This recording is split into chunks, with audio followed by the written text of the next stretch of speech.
expuesto entre los idólatras y por ellos. El hecho de que Moshe era compañero de Elohim fue puesto de manifiesto justamente entre los idólatras y por ellos. Nosotros, los que servimos a los santos en las congregaciones, podemos sacar una lección importante con esto. La lección es esta: no deberíamos quejarnos jamás de la situación. Los ancianos no deberían decir todos los hermanos y hermanas causan problemas, esto nos impide seguir adelante, así que renunciemos y vayamos a hacer otra cosa nueva en otro lugar. Esto sería como si Moshe hubiera aceptado la propuesta de Elohim, ¿no es cierto? Deja que destruya al pueblo y levante otra nación a partir de ti. A veces este pensamiento se coloca en el corazón de los hermanos porque hay disensiones, hay peleas, hay discusiones. Los ancianos, o sea, los hermanos más avanzados, ya lo hemos dicho, deben entender esto: los tratos que hemos recibido de Elohim, lo que hemos aprendido de él, se van a manifestar siempre por las dificultades que enfrentamos con los santos. Esa es la cuestión. Los idólatras pusieron de manifiesto justamente las calificaciones de Moshe como compañeros de Elohim. Dieron la pauta para que Moshe fuera tentado, por así decir, y salió como el oro reluciente por esa prueba. Entonces necesitamos aprender cómo respondemos, porque Yahweh nos prueba todo el tiempo, ¿no es cierto?, para saber si lo amamos. Del mismo modo, ¿no es cierto?, los santos problemáticos van a crear oportunidades para que Elohim manifieste lo que Él ha hecho en nosotros, si es que ha hecho algo, si es que hay algo para manifestar y nosotros damos la respuesta correcta.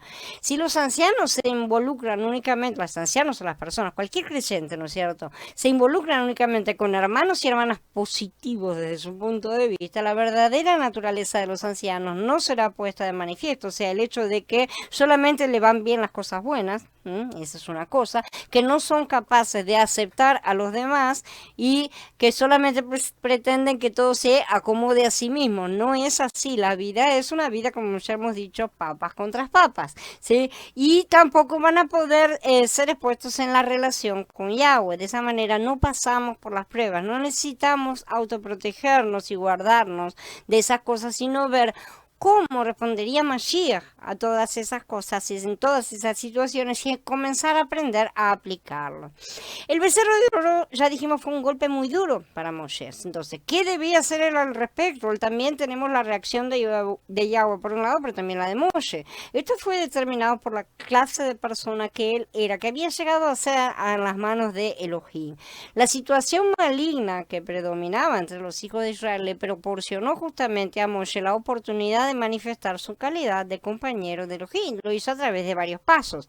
En primer lugar, hizo expiación por el pueblo idólatra y duro de servicio. Dice: al día siguiente Moshe le dijo al pueblo: ustedes han sido culpables de un gran pecado, sin embargo voy a subir ahora a Yahweh, tal vez obtenga perdón para el pecado de ustedes. Entonces aquí vemos que Moshe estaba dispuesto a conseguir la expiación para el pueblo idólatra y duro de servir, ¿no es cierto? En el sentido humano esto requería mucha paciencia humana. El pueblo acababa de rebelarse una más de tantas veces, ¿no es cierto?, porque 2 por 3 le salían con alguna. En el lugar de Moshe, ¿estamos dispuestos a apaciguar a Elohim por el bien de este pueblo rebelde, o más bien pedimos ser reivindicados, exigimos justicia sin misericordia, porque generalmente la pedimos cuando estamos enojados, ¿no es cierto? El apaciguamiento y la expiación requieren mucha paciencia, y sin ellos no llegamos a ser mediadores e intercesores según el corazón de Yahweh. En segundo lugar, Moshe conversó íntimamente con Yahweh. Justamente, Moshe buscó la expiación conversando y de forma íntima. Moshe regresó a Yahweh y le dijo: te ruego, porque este pueblo ha cometido un gran pecado, porque se hicieron dioses de oro. Empezó a explicar, ¿no es cierto? Observemos que Moshe usa aquí la expresión neutra, este pueblo, ¿sí? Él no dice a Elohim tu pueblo, y tampoco se refiere a ellos como mi pueblo, este pueblo. Ahora quedó ahí en un cargo, en un banquillo de acusado, ¿no es cierto? Elohim dijo que fue Moshe el que sacó al pueblo fuera de Mitzrayim. En el Pasuk 7 del capítulo 32, sin embargo, Moshe dijo que era Elohim el que los había rescatado, ¿no es cierto? Esto está en el Pasuk 11. Moshe, el intermediario, el mediador, digamos, usa aquí una expresión neutral y no habla del pueblo ni de uno ni de otro, ¿sí? sino de este pueblo. Las escrituras no especifican si Moshe informó a Elohim acerca de todo lo que había hecho, ¿no es cierto? La manera en que él trató al pueblo idólatra. No le comentó absolutamente nada acerca del polvo del becerro, todas esas cosas. Tampoco le dijo que había llamado a algunos que mataran a los idólatras. Vemos una conversación amistosa e íntima realmente entre ellos dos. Moshe le dijo simplemente a Elohim que el pueblo había cometido un gran pecado, porque Yahweh le había otorgado su autoridad cuando él mismo renunció a aplicar su justicia, ¿no es cierto? En Shemot 37, cuando no quiso hacerlo por sí mismo. Yahweh dejó en manos de Moshe resolver este asunto. En tercer lugar, intercedió arriesgando su propio destino. Moshe buscó la expiación del pueblo y se arriesgó a sí mismo. Él se colocó en el mismo bando, por así decir, y le dijo: te ruego que perdones ahora su pecado, y si no, bórrame ahora de tu libro que has escrito, ¿no es cierto?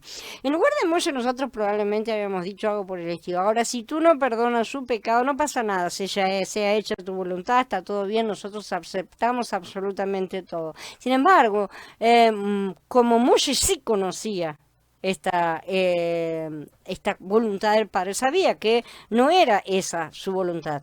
Cuando nosotros decimos muchas veces, sea hecha tu voluntad, en realidad no estamos sabiendo cuál es su voluntad. Por eso lo dejamos en sus manos, porque no sabemos bien si Él quiere o no quiere. Y tenemos miedo de parecer como que lo estamos forzando. Y esa es nuestra ignorancia del corazón del Padre, una cosa que necesitamos trabajar con mucha intimidad con Él constante, ¿sí? Para conocer lo que Él desea, no lo que nosotros deseamos. La mayoría de las veces, en todas las cosas, todo lo pintamos de acuerdo a nuestros propios deseos. O sea, quiero a Yahweh en mi vida porque eso me va a hacer bien. No es así la cosa, ¿no es cierto? A pesar de que sí, que realmente tener a Yahweh en nuestra vida evidentemente nos va a hacer bien. Entonces, a Moshe, a pesar de no haber participado del pecado, sí, en esto justamente representa la inocencia perfecta de Mashiach. Se puso en el mismo paquete, digamos, que el pueblo, no como eligiendo bando, por así decir, sino justamente porque comprendió que su presencia entre los pecadores impediría que Yahweh cometiera la injusticia de tratarlos como ellos. Lo mismo hizo Abraham, justamente, como dijimos, cuando preguntó si acaso Yahweh destruiría al justo junto con el pecador. Al colocar a Yahweh en esta encrucijada legal, por así decir, no lo estaban forzando ni desafiando, al contrario, estaban dándole la oportunidad de manifestar su justicia perfecta, unida a su misericordia. Perfecto, en perfección completa. Moshe estaba representando a Mashiach, haciéndose uno con la humanidad en su encarnación, cosa que haría más adelante. Por supuesto, Moshe no era sino un tipo de Mashiach, obvio, ¿sí? Por lo que Yahweh no aceptó su sacrificio personal, y cuando le dice: yo borro al que haya cometido transgresión, ¿no es cierto? Pero sí aprovechó la oportunidad que su siervo le daba de no ejercer justicia a plenitud sobre el pueblo todo, sino únicamente sobre una parte. ¿Ustedes creen que las palabras de Moshe en los Pasukim 31 y 32 son una oración sencilla? Él no oró de una manera común, ¿sí?, para los hijos de Israel. Por el contrario, conversó íntimamente con Elohim. Él charló con el Padre, les puso las cosas, digamos, por así decir, en nombre de ellos. Moshe encontró una manera sabia para apaciguar, entre comillas, a Elohim en esta situación, darle la oportunidad para que él pudiera manifestar una vez más su misericordia, ya que la ley y el enemigo que venía, que es el fiscal que siempre acusa, ¿no?, exigían la destrucción del pueblo. En cuarto lugar, él actuó conforme al corazón de Elohim, como hemos dicho.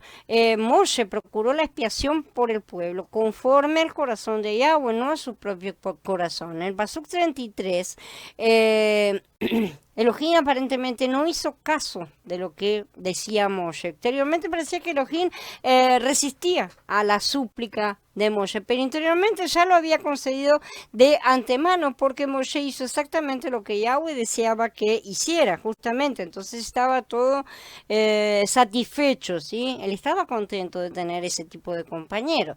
Pero Yahweh le dijo a Moshe: al que ha pecado contra mí, a ese únicamente borraré de mi libro. Esta es la cuestión en la cual él no acepta acepta el sacrificio de Moshe, porque no era Moshe realmente, Moshe era un tipo, pero no era él quien tenía que hacer esas cosas. Se trata de una expresión exterior que defiende el honor de Elohim. Las palabras de Elohim en el pasuk 34 indican que realmente él ya había perdonado al pueblo. Es el pasuk siguiente: ve ahora y conduce al pueblo a donde te dije. Listo, si me está diciendo que lleve al pueblo a la tierra prometida, quiere decir que acá se ha aplacado el asunto. Mira, mi mensajero irá delante de ti, pero cuando yo haga un ajuste de cuentas, les ajustaré cuentas por sus pecados. O sea que no pensemos que no siguen las consecuencias, sí que están las consecuencias ahí pendientes. Todo tiene que ser pagado realmente. Y entonces en su momento él encontraría la forma de hacerlo. Moshe, que es como mediador, se dio cuenta de que esta palabra de Elohim indicaba que él había perdonado al pueblo. Justamente el hecho de que Yahweh le estaba diciendo que lo condujera implicaba que él los había perdonado, al menos en una parte y temporalmente. Algunas versiones ponen la palabra malaj en mayúscula en este pasuk 34. Yo estoy de acuerdo con eso porque indica que ese malaj es Mashiach. El Adón prometió a Moshe que su malaj iría delante de él y que en el día del castigo él castigará en ellos su pecado. Esto no se refiere a la plaga inmediata que Yahweh desató sobre una parte del pueblo, que fue simplemente un cuadro, nuevamente, sino que se refiere al día del juicio final. Todas esas cosas sabemos que están anotadas en libros.